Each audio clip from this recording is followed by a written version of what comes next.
રહ્યા છે brokerage હાઉસીસના રિપોર્ટ્સમાં. Good morning ચાંદની આજે આપણે શરૂઆત સેક્ટરથી જ કરશું. તો પાવર સેક્ટર્સ પર HSBCનો રિપોર્ટ આવ્યો છે. થોડોક નેગેટિવ રિપોર્ટ કહી શકાય કે ઓગસ્ટ સપ્ટેમ્બરમાં તેમનું માનવું છે કે પાવર ડિમાન્ડ્સમાં તીવ્ર ઘટાડો આવ્યો છે. સાથે તેમણે એ વાત પણ કરી છે કે IEXના ભાવમાં પણ ઘટાડો થતાં સ્ટોરેજ ડિસઅપિયર્ડ ત્યાં જોવા મળ્યું છે. સાથે તેમણે એ વાત પણ કરી છે કે સ્ટોરેજ બેઝડ ટેન્ડર તે મોખરે જોવા મળી રહ્યું છે. પરંતુ આરી ક્ષમતા જે છે તે યથાવત છે અને 5 મહિનામાં તે 9 ગીગાવોટનો એક ઉમેરો પણ તેમણે કર્યો છે. અને આરી જનરેશન સેલ્સમાં લગભગ 100% એક વધારો થયો છે અને ઓલ ટાઈમ હાઈ પર પહોંચ્યા જોવા મળ્યા છે. ત્યારબાદ શેર્સ પર નજર કરીએ તો IGL પર UBSEનો રિપોર્ટ આવ્યો છે.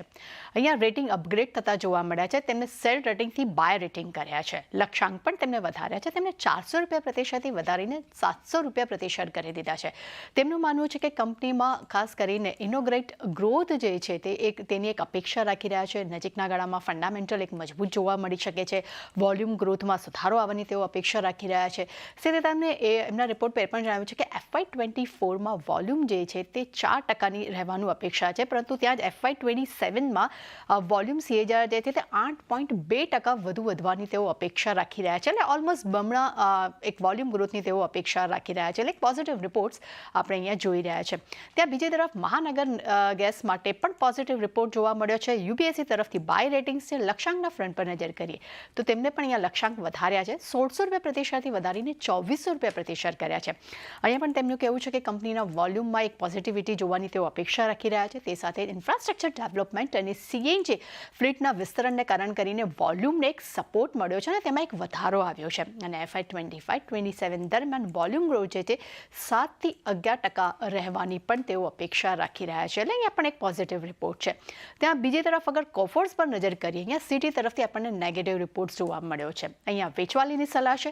લક્ષ્યાંક તેમને ₹5,885 પ્રતિ શેર કર્યા છે. તેમનું માનવું છે કે મેનેજમેન્ટના મત મુજબ માંગ જે છે તે હવે નીચલા સ્તર પર પહોંચી ગઈ છે. પરંતુ H1 FY25માં માર્જિનમાં 50 બેસિસ પોઈન્ટનો સુધારો આવે તેવી પણ તેઓ અપેક્ષા રાખી રહ્યા છે. બટ ઓવરઓલ રિપોર્ટ અહીંયા નેગેટિવ છે. ઇન્ડસઇન્ડ બેંક પર સિટીનો રિપોર્ટ જોઈએ. અહીંયા આપણને બાય રેટિંગ્સ જોવા મળ્યા છે.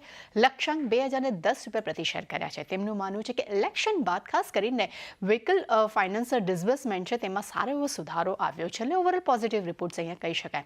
બજાજ હાઉસિંગ ફાઇનાન્સ પર પણ આપણે જોઈ રહ્યા છીએ કે ફિલિપ્સ કેપનો રિપોર્ટ આવ્યો છે અને આપણે બાય રેટિંગ્સ જોવા મળ્યા છે. અહીંયા લક્ષ્યાંક તેમને ₹210 પ્રતિ શેર કર્યા છે. આ કાઉન્ટર ગઈકાલે જ લિસ્ટ થયું છે અને ખાસ કરીને આ જે કાઉન્ટર જે છે તે વધુ લોન પર વધુ ફોકસ આપી રહી છે અને કંપની જે છે તે 50 લાખના ટિકિટ સાઇઝ પર લોન આપવા પર હવે વધુ ફોકસ કરી રહી છે અને 3 વર્ષમાં 2 લાખ કરોડની બેલેન્સ શીટ પણ થઈ શકે તેવી તેમની અપેક્ષા છે.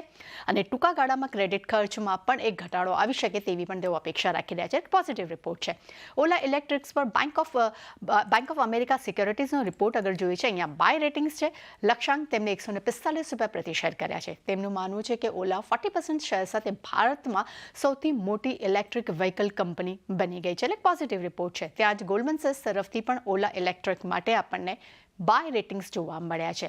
લક્ષ્યાંકના ફ્રન્ટ પર નજર કરીએ ₹160 પ્રતિ શેર કર્યા છે. તેમનું માનવું છે કે ભારતના ટુ વ્હીલર માર્કેટમાં લાંબા ગાળામાં માળખાકીય રીતે વલણો માટે કંપની એક પોઝિટિવિટી ધરાવી રહી છે અને FY25થી FY30 સુધીમાં CAGR આવક જે છે તે 40%થી વધુ વધી શકે તેવી તેઓ અપેક્ષા રાખી રહ્યા છે. અને છેલ્લા રિપોર્ટ પર નજર કરી લઈએ તો અદાની ગ્રીન પર આપણને ઇન્વેસ્ટેક તરફથી બાય રેટિંગ્સ જોવા મળી છે.